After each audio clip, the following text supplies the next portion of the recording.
जय हिंद दोस्तों, आपका हार्दिक स्वागत है आपके अपने चैनल दैलू एकेडमी पर। आपके लिए लेकर आए हैं दोस्तों करंट अफेयर के कुछ मोस्ट इंपोर्टेंट क्वेश्चन। और दोस्तों, आप हमारे चैनल पर पहली बार आए हों तो चैनल को सब्सक्राइब कर लें, बेल आइकन प्रेस कर लें ताकि आने वाली क्लास का नोटिफिकेशन मिले आपको सबसे पहले।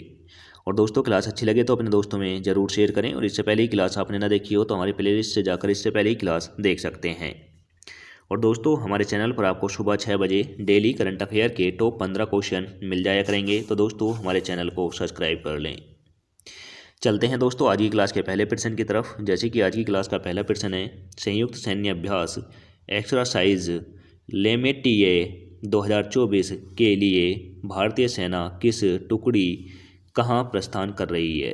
तो दोस्तों, भारतीय सेना इस अभ्यास के लिए अपनी टुकड़ी को कहाँ पर प्रस्थान कर रही है यानी भेज रही है। तो दोस्तों, यह भेज रही है सेशेल्स में, सेशेल्स देश में भेज रही है। तो दोस्तों, इसका राइट आंसर हो जाएगा option number B. Option number B is right answer. अब चलते हैं अगले प्रश्न की तरफ। जैसे कि दोस्तों, अगला प्रश्न है,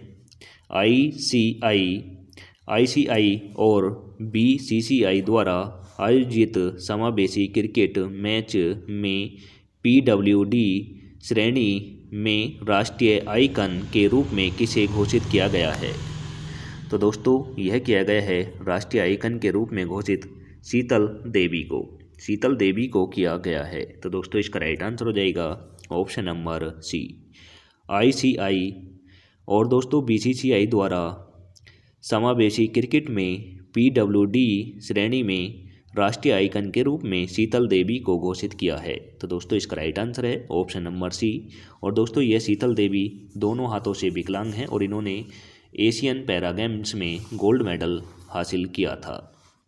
और दोस्तों, यह तीरंदाजी की खिलाड़ी हैं। अब चलते हैं अगले प्रश्न की तरफ। जैसे कि दोस्तों, अगला प्रश्न है, भारत के विदेशी मुद्रा भंडार का मूल्य क्या है जो 2 साल में उच्चतम स्तर पर पहुंच गया। तो दोस्तों, भारतीय विदेशी मुद्रा का भंडार मूल्य क्या है जो 2 साल में उच्चतम स्तर पर पहुंच चुका है। तो दोस्तों, इसका भंडार है 636.1 बिलियन डॉलर। तो दोस्तों, इसका राइट आंसर हो जाता है ऑप्शन नंबर डी, 636.1 बिलियन हो गया है। अब चलते हैं अगले प्रश्न की तरफ। जैसे कि दोस्तों, अगला प्रश्न है, 2023 में डीएचएल कनेक्टेड डेनेशन इंडेक्स पर भारत की रैंक क्या है। तो दोस्तों, इसमें भारत की रैंक है 62वीं रैंक है। तो दोस्तों, इसका राइट आंसर हो जाएगा option number A. Option number A is right answer. अब चलते हैं अगले प्रश्न की तरफ। जैसे कि दोस्तों, अगला प्रश्न है, कोटक महिंद्रा बैंक ने वन कोटक का अध्यक्ष किसे नियुक्त किया है। तो दोस्तों, वन कोटक का अध्यक्ष किसे नियुक्त किया गया है। तो दोस्तों, यह किया गया है जयदीप हंसराज को किया गया है। तो दोस्तों, इसका राइट आंसर हो जाएगा option number D. Option number D is right answer. अब चलते हैं अगले प्रश्न की तरफ। जैसे कि दोस्तों, अगला प्रश्न है, किस राज्य सरकार ने पीएम श्री स्कूल योजना को लागू करने के लिए एक समझौते ज्ञापन पर हस्ताक्षर किए हैं। तो दोस्तों, कौन सा राज्य पीएम श्री स्कूल योजना लागू करने के लिए एक समझौते ज्ञापन पर हस्ताक्षर किए हैं। तो दोस्तों, ये किए हैं तमिलनाडु राज्य ने किए हैं। तो दोस्तों, इसका राइट आंसर हो जाता है option number B. Option number B is right answer. अब जिक्र हुआ है तमिलनाडु का, तो दोस्तों, तमिलनाडु की राजधानी चेन्नई है। के स्टालिन यहाँ के मुख्यमंत्री हैं। RN रवि राज्यपाल हैं। जिक्र हुआ है कर्नाटक का भी, तो दोस्तों, कर्नाटक की राजधानी बेंगलोर है और बम्बई बसवराज यहाँ के मुख्यमंत्री हैं। और दोस्तों, थावरचंद गहलोत राज्यपाल हैं। जिक्र हुआ है केरल का, केरल की त्रिवेंद्रपुरम राजधानी है। पिनरई विजयन मुख्यमंत्री हैं। आरिफ खान राज्यपाल हैं।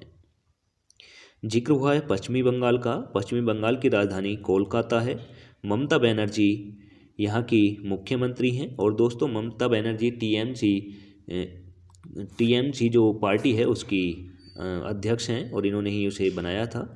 और दोस्तों यहाँ के राज्यपाल हैं डॉक्टर CB आनंद बोस, यहाँ के राज्यपाल हैं। अब चलते हैं अगले प्रश्न की तरफ, जैसे कि अगला प्रश्न है, भारत की पहली एकीकृत तेल पाम प्रसंस्करण इकाई कहाँ स्थित है? तो दोस्तों भारत की एकीकृत तेल पाम प्रसंस्करण इकाई कहाँ पर स्थित है? तो दोस्तों यह स्थित है अरुणाचल प्रदेश में, अरुणाचल प्रदेश में स्थित है। तो दोस्तों इसका राइट आंसर हो जाएगा option number A. Option number A is right answer. अब जिक्र हुआ है अरुणाचल प्रदेश का, तो दोस्तों अरुणाचल प्रदेश की राजधानी ईटानगर है। पेमा खंडू मुख्यमंत्री हैं, BD मिश्रा राज्यपाल हैं। जिक्र हुआ है असम का, तो दोस्तों असम की राजधानी दिसपुर है। हेमंत बिस्वा शर्मा मुख्यमंत्री हैं, जगदीश मुखी राज्यपाल हैं। केरल की राजधानी त्रिवेंद्रपुरम है। और दोस्तों पिनरई विजयन मुख्यमंत्री हैं, आरिफ खान राज्यपाल हैं। जिक्र हुआ है दोस्तों तमिलनाडु का, तो दोस्तों तमिलनाडु की राजधानी चेन्नई है। MK स्टालिन मुख्यमंत्री हैं, RN रवि राज्यपाल हैं।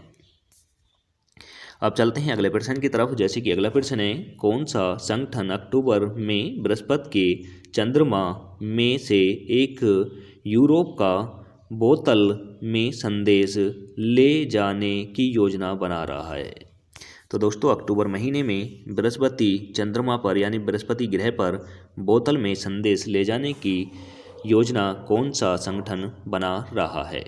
तो दोस्तों यह बना रहा है नासा, यह नासा बना रहा है। तो दोस्तों इसका राइट आंसर हो जाता है ऑप्शन नंबर बी। और दोस्तों नासा जो है यह संयुक्त राज्य अमेरिका की अंतरिक्ष एजेंसी है। और दोस्तों संयुक्त राज्य अमेरिका की राजधानी वाशिंगटन DC है और मुद्रा डॉलर है। अब चलते हैं अगले प्रश्न की तरफ, जैसे कि दोस्तों अगला प्रश्न है, केंद्रीय माध्यमिक शिक्षा बोर्ड यानी दोस्तों CBSE का नया अध्यक्ष किसे नियुक्त किया गया है? दोस्तों CBSE की फुल फॉर्म है केंद्रीय माध्यम शिक्षा बोर्ड, और इसका अध्यक्ष किसे नियुक्त किया गया है? तो दोस्तों यह किया गया है राहुल सिंह को, राहुल सिंह को किया गया है। तो दोस्तों इसका राइट आंसर हो जाएगा option number C is right answer. अब चलते हैं अगले प्रश्न की तरफ, जैसे कि दोस्तों अगला प्रश्न है, भारत में आयुध निर्माण दिवस कब मनाया जाता है? तो दोस्तों भारत में आयुध निर्माण दिवस किस तिथि को मनाया जाता है? तो दोस्तों यह मनाया जाता है 18 मार्च को, 18 मार्च को आयुध निर्माण दिवस के रूप में मनाया जाता है। तो दोस्तों इसका राइट आंसर हो जाएगा option number D. Option number D is right answer. आप चलते हैं अगले प्रश्न की तरफ, जैसे कि दोस्तों अगला प्रश्न है, हिमालय की पहाड़ियों से पहले का एक भूवैज्ञानिक चमत्कार पांडवुला गुट्टा किस राज्य में स्थित है?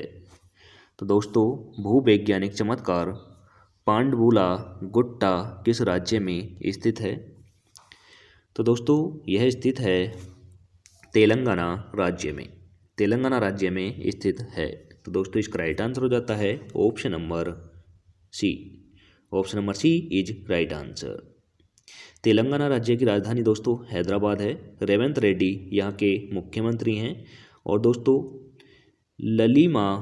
ललिमा साई सुरैजन यहाँ के राज्यपाल हैं। आंध्र प्रदेश की राजधानी अमरावती है। और दोस्तों यह अमरावती से हटकर अब त्रिवेंद्रपुरम होने वाली है। और यहाँ के मुख्यमंत्री जगन मोहन रेड्डी हैं। विश्वभूषण हरिचंदन यहाँ के राज्यपाल हैं। राजस्थान की राजधानी दोस्तों जयपुर है। राजस्थान की राजधानी जयपुर है। भजनलाल शर्मा मुख्यमंत्री हैं। कलराज मिश्र यहाँ के राज्यपाल हैं। कर्नाटक की राजधानी बेंगलोर है। बत्सुबराज बोम्बई मुख्यमंत्री हैं। थावरचंद गहलोत राज्यपाल हैं। अब चलते हैं अगले प्रश्न की तरफ, जैसे कि दोस्तों अगला प्रश्न है, कश्मीर में पहला फार्मूला 4 कार रेसिंग कार्यक्रम कहाँ आयोजित किया गया था? तो दोस्तों यह किया गया था कश्मीर में। और कश्मीर में किस स्थान पर किया गया? तो दोस्तों यह किया गया डल झील के तट पर। डल झील के तट पर पहली बार फार्मूला कार रेसिंग कार्यक्रम जम्मू कश्मीर में हुआ। तो दोस्तों इसका राइट आंसर हो जाएगा option number B is right answer. आप चलते हैं अगले प्रश्न की तरफ। जैसे कि दोस्तों अगला प्रश्न है, भारत के पहले इंडोर एथलेटिक्स स्टेडियम और इंडोर जलीय केंद्र का उद्घाटन किस राज्य में हुआ? तो दोस्तों इंडोर एथलेटिक्स स्टेडियम और इंडोर जलीय केंद्र का उद्घाटन किस राज्य में किया गया है? तो दोस्तों यह किया गया उड़ीसा में, यह उड़ीसा में किया गया है। तो दोस्तों इसका राइट आंसर हो जाता है option number A is right answer. अब दोस्तों जिक्र हुआ है उड़ीसा का। उड़ीसा की राजधानी दोस्तों भुवनेश्वर है और दोस्तों उड़ीसा के मुख्यमंत्री नवीन पटनायक हैं। उड़ीसा के राज्यपाल गणेशी लाल हैं। कर्नाटक की राजधानी बेंगलोर है। बेंगलोर को सिलिकॉन वैली भी कहा जाता है और बेंगलोर को अंतरिक्ष शहर भी कहा जाता है और दोस्तों बेंगलोर को वैज्ञानिक सिटी भी कहा जाता है। जिक्र हुआ है तमिलनाडु का। तमिलनाडु की राजधानी चेन्नई है। M.K. स्टालिन मुख्यमंत्री हैं। R.N. रवि यहाँ के राज्यपाल हैं। जिक्र हुआ है महाराष्ट्र का। महाराष्ट्र की राजधानी दोस्तों मुंबई है और मुंबई को दोस्तों भारत का प्रवेश द्वार भी कहा जाता है और दोस्तों मुंबई को भारत की आर्थिक राजधानी के रूप में भी जाना जाता है। और दोस्तों महाराष्ट्र के मुख्यमंत्री एकनाथ शिंदे हैं और भगत सिंह कोश्यारी यहाँ के राज्यपाल हैं। अब चलते हैं अगले प्रश्न की तरफ। जैसे कि अगला प्रश्न है, हाल के रूसी चुनाव में किसने 6 साल का और कार्यकाल हासिल किया है? तो दोस्तों रूस में फिर से 6 साल का कार्यकाल व्लादिमीर पुतिन ने हासिल किया है। व्लादिमीर पुतिन ने 6 साल का कार्यकाल फिर से दोबारा हासिल कर लिया है। तो दोस्तों इसका राइट आंसर हो जाता है ऑप्शन नंबर सी।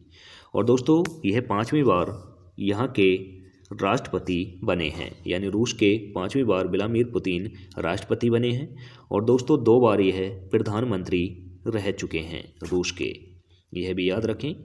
और दोस्तों रूस और यूक्रेन के बीच युद्ध भी जारी है।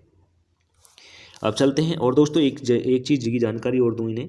इस रूस में जो इन्हें दोस्तों वोट मिले हैं वह 88% इन्हें वोट से जीत हासिल की है, यानी दोस्तों 88% इनके हित में वोट पड़े थे।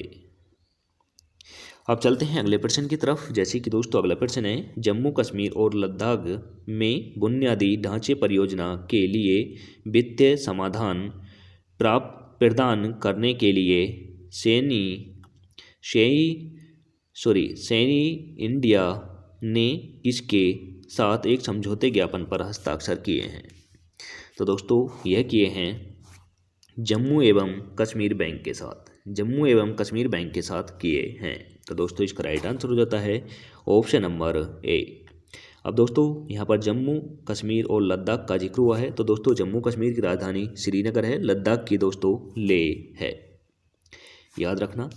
और दोस्तों इसी के साथ आज की क्लास समाप्त होती है। आप डेली एक अपना टारगेट बनाया करें और दोस्तों उस टारगेट को अचीव करने में पूरा दिन लगा दिया करें, आपकी लाइफ ऑटोमेटिकली चेंज होती चली जाएगी। तो दोस्तों अब चलते हैं टेस्ट वाले क्वेश्चन की तरफ, जिसका आंसर आप सभी को कमेंट करके देना होता है। तो दोस्तों आप सभी में से एक राज भाई हैं जो इसका आंसर कमेंट करके देते हैं। तो दोस्तों क्वेश्चन है, पाकिस्तान के 14वें राष्ट्रपति के रूप में किसे नियुक्त किया गया है, यानी शपथ ली है? तो दोस्तों ऑप्शन नंबर ए में रखा है Asif Ali Zardari, option number B में रखा है Imran Khan, option number C में रखा है Nawaz Sharif, option number D में रखा है दोस्तों परवेज मुशर्रफ। आंसर कमेंट करके देना। और दोस्तों इसी के साथ आज की क्लास समाप्त होती है। आपको क्लास कैसी लगी यह भी आप कमेंट करके बताएं। और दोस्तों हमारा टारगेट रहता है 10,000 व्यूज़ पर डे का, और इस टारगेट को जिस दिन दोस्तों आप लोगों ने अचीव करवा दिया उस दिन से आपको हम डिजिटल बोर्ड के माध्यम से वनडे एग्ज़ाम के जितने भी एग्ज़ाम होते हैं, जैसे UP police, SSC GD, SSC के जितने भी एग्ज़ाम होते हैं और यूपी पुलिस के और रेलवे के जितने भी एग्ज़ाम होते हैं, ये सभी वनडे एग्ज़ाम होते हैं। और इन एग्ज़ामों की हम तैयारी आपको फ्री ऑफ कॉस्ट यूट्यूब के माध्यम से विद थ्योरी कराने वाले हैं। तो दोस्तों अगर आप भी चाहते हैं आपको theory classes free of cost मिलें यूट्यूब पर, तो दोस्तों हमारी क्लासों को ज़्यादा से ज़्यादा शेयर करें और हमारा टारगेट अचीव कराने में हमारी मदद करें। मिलेंगे दोस्तों नेक्स्ट क्लास के साथ। जय हिंद, वंदे मातरम।